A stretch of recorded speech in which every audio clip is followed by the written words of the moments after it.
A very happy morning to all of you children. Welcome to the science class, students. As you all are aware that we are on the chapter reproduction and adolescence.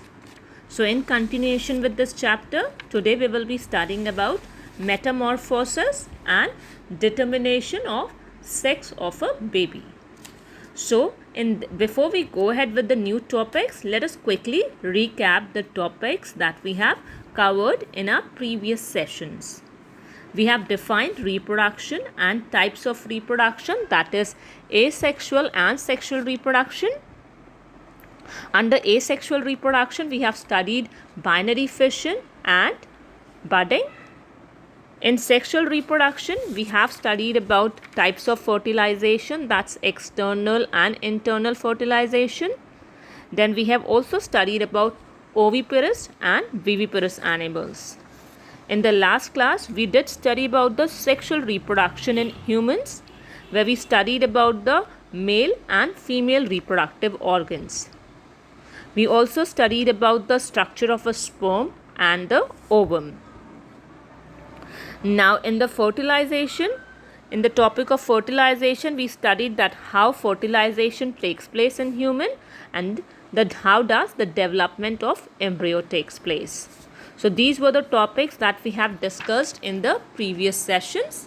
Now in today's class, we will go ahead and study about metamorphosis. So what is metamorphosis?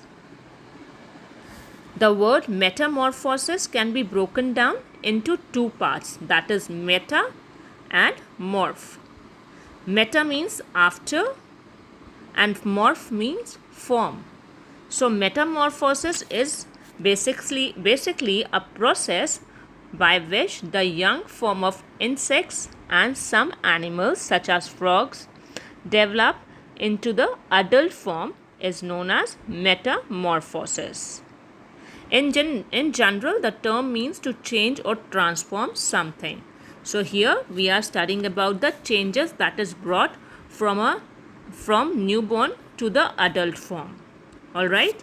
So children, during development from a fertilized egg to an adult, considerable changes occur in the body structure.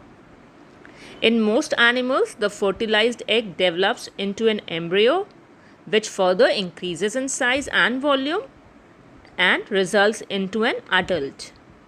In some animals like frog, silkworm and butterfly, the young ones look very different from the adults. So we will go ahead and study about the life cycle of a butterfly and life cycle of a frog to see how different they are from the stage of egg to the adult one. So some of the other insects that undergo metamorphosis are ants, mosquitoes, beetles, moths, butterflies. So let us go ahead and start with the life cycle of a butterfly.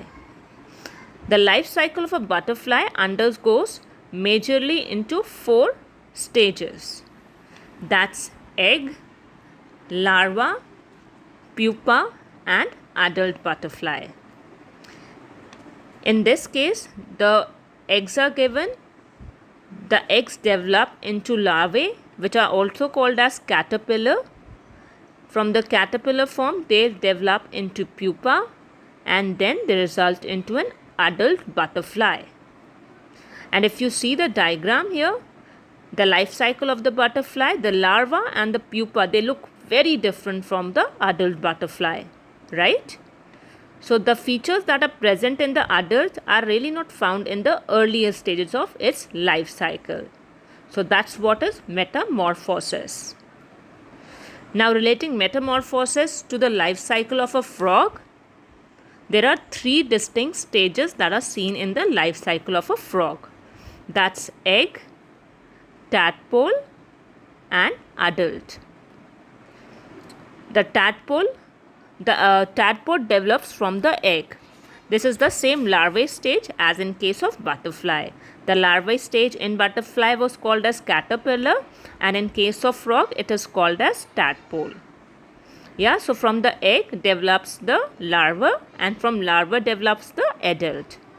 If you see here, a tadpole looks very different from an adult frog. Yeah, the tadpoles has a tail kind of a thing. The feet are not developed, right? So the tadpole is very different from the adult frog. This process of drastic changes by which a tadpole, or in case of butterfly a caterpillar, changes into an adult form is called as metamorphosis.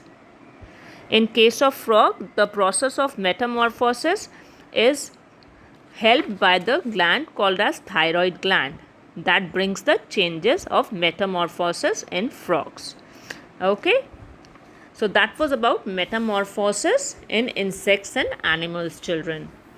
Now we will move on to our next topic, that is determination of sex of the baby. Have you all anytime wondered that what actually determines the sex of the baby that's developing inside the mother's womb? The sex of a baby is actually determined by the strands of genetic material present inside the nucleus of a cell. हम सब ने ये बात, I hope आप सब ने सुनी होगी ये पहले बात, that nucleus consist of the genetic material, right? So this nucleus is consisting of thread-like structure that actually carry our genetic information. These thread-like structures are called as chromosomes. These chromosomes are responsible for genetic material to be present in our body.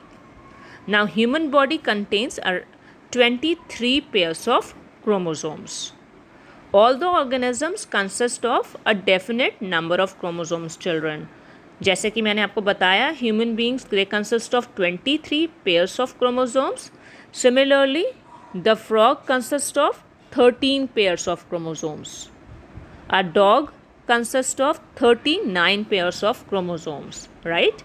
So coming back to human beings again, in human body the cell contains 23 pairs of chromosomes, or we can just say 46 number of chromosomes.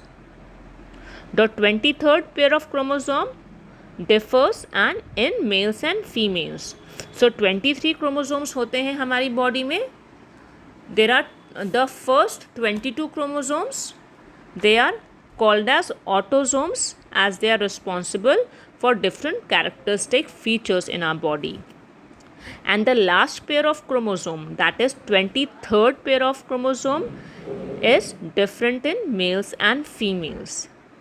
In male, the 23rd pair consists of an X and a Y chromosome. Whereas in females, the 23rd pair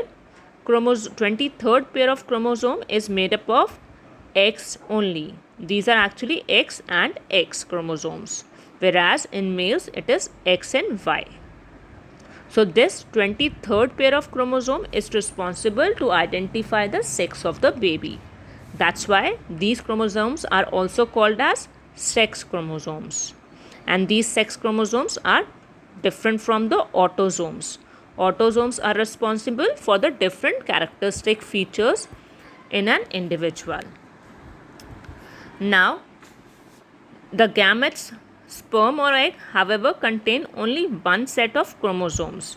जो हमारे gametes, male and female के gametes होते हैं, that's sperm and egg, they consist of 23 number of chromosomes. That's because when sperm carrying 23 number of chromosomes fuses with another 23 number of chromosomes, that will actually make 23 pairs of chromosomes or 46 number of chromosomes, right?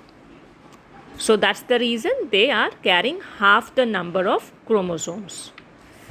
It means that there are 23 single chromosomes in the gametes. So while an egg always carry only one X chromosome, a sperm may carry either X or Y chromosome. So the sperms thus carry two kinds of chromosomes. Now when an egg and a sperm fuse during fertilization, what do they form? They form zygote. Yeah. So when an egg and a sperm fuse during fertilization, it is the 23rd chromosome that determines the sex of the baby. If the sperm carrying the X chromosome fertilizes the egg, it will be a girl. As you see here in the picture, And if the sperm carrying the Y chromosome fertilizes the egg, the baby will be a boy with the chromosome of XY. This is how the determination of the sex of baby is being done. The XX chromosome represents the female and the XY represents the male. So that was about the determination of sex of a baby. So children, in today's class, we have discussed on two topics, that is metamorphosis, in which we have studied about the life cycle of a butterfly and life cycle of a frog. Also, we have studied about the determination of sex of the baby, where we have studied about autosomes and sex chromosomes, and how does the fertilization takes place and results in identification of girl baby or boy baby. You can read through the chapter, and for your queries you can always WhatsApp me, or we can also discuss this in our Zoom class, children. I would recommend that you can go through the textbook thoroughly to understand it better. Along with this, we are also sending you the YouTube links. Please go through that. And also the PDF is there for question answers. You can copy those question answers in your FAIR Science notebook. So hope you all enjoy e-learning and you all have a nice day ahead. Thank you.